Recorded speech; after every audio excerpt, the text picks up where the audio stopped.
Hey, what's up guys, Pete here from Deceit, and today I am going to go through our rig rundown for our live performances. So, starting off at the top, we have got our wireless IEM systems across the top here.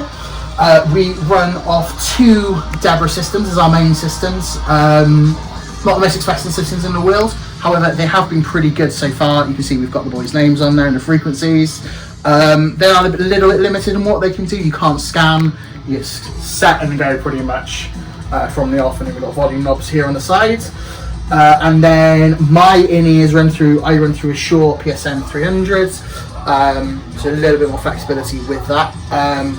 But generally we've been IEM for about a year now, and honestly it's a game changer. It makes life so much easier in terms of writing. It's been really good. Then we've got our Behringer XR18 in here, and that does all our programming side of things. So that's our mixer. Run it through an iPad. Haven't got the iPad set up here, so we can control the levels and whatnot if we need to during performance. But again, that's been really reliable. Only small issues so far. And then whilst we're still on the front, we split everything, which you'll see. So we've got front of house for all the guitars. They're all labelled here. So Gareth G guitar, and we've got John guitar, John vocals, and then Pete spare. So we've got, I think, about 8 outputs going through.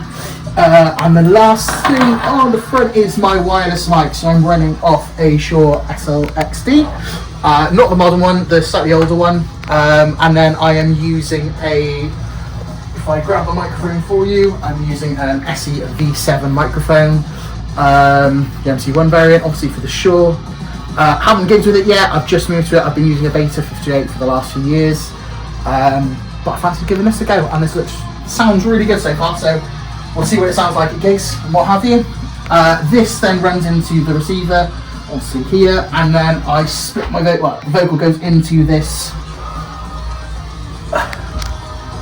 mic mechanic, the V1, just for a little bit of effects on it, just to add a bit of reverb and just a bit of extra niceness.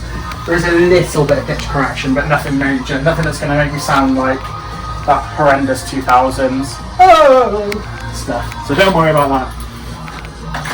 Put this in here. Now, the back of the rig. To control our mixer, we run off a wireless router. It's a TalkTalk one. It's just what's left over at the end of the contract. I think John had that. This is slightly messy, but it's a DIY job. Let me turn the light on here. So at the back here, you can see all our plugs. In the front there is the back of the Deborah, and then underneath we've got the mixer. Everything's obviously plugged in. We have got our intro backing track. When we use it, we don't always use it. We run that into a DI box straight out of the iPad. So the iPads also use the backing tracks, and then we plug that in. In terms of guitars, we run into a Snake, an XLR, and a Jack Snake for that. So we've got balance and unbalanced inputs and outputs of that, and then that tracks to the back here. We then run the guitars into 3 DI boxes. So we've got one for bass and a bigger one that carries both the guitars. Vocals run straight into the back here, then into this Ultralink Behringer. Into here, you can see mine's already plugged in because I'm wireless, and then it splits out the back there. So one split will go to the front of house, which you just saw with me holding those cables at the front, and the other one then goes into our mixer and controls our IEM mix. And that's pretty much it. Bottom, we've got this nice little drawer. If I can ever remember to open how to open it. There we are. So, cables getting in the way, obviously this is all closed. So these are the receivers for the Deborahs. They are what they are plastic, but they've been pretty reliable so far, and we've also got 4 spares with those as well, so plenty of redundancy in case one were to fail. We haven't had an issue with that yet. And then the boys are mostly using Shure SE215s, I think they are, IEMs, just the standard ones, but they are pretty decent. I think Gareth and Dean are running, I can't remember the name of the brand, but they are some other ones from Amazon, similar idea, but get the job done. I think Gareth's perfectly happy with his.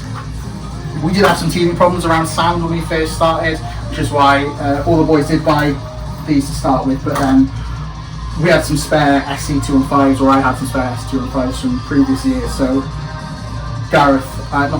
John and David are running those and cured all the problems pretty much. And then this is my receiver pack for my Shure system. This one's metal, it's a little bit more robust and what have you. You can get rechargeable batteries for it, but we haven't really bothered with that yet. And then I am running some lugs Pro 4 custom IEMs, which are absolutely fantastic. Once you go custom, you'll never go back. And then they've got our logo on there as well, which I've had these for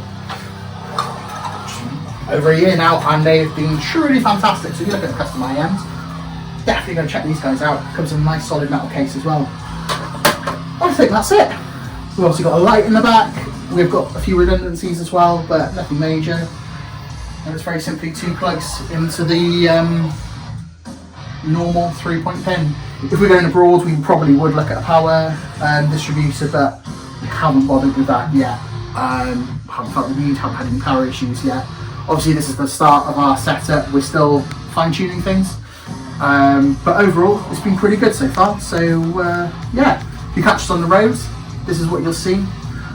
Don't forget, we're coming to Oldham, Edinburgh, and Newcastle in March, and then we are hitting Norwich and Mansfield in April, and a few more gigs coming through that we'll get announced to you soon. So take care, comment, like, subscribe. When I switch to say oh shit, and then we'll see you again soon.